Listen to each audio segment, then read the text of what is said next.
Итак, у нас сегодня объект по оклейке рекламы. То есть удаляем старую рекламу и клеим новую. В процессе я покажу, как это происходит.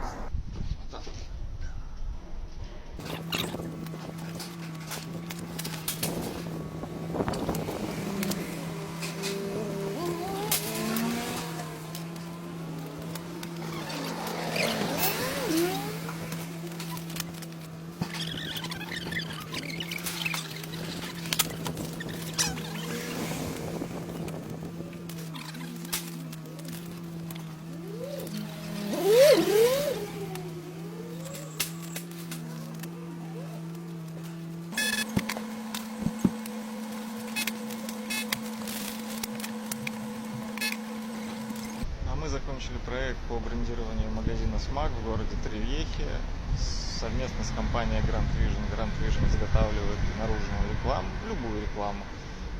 Мы всегда готовы ее установить на ваш офис-объект.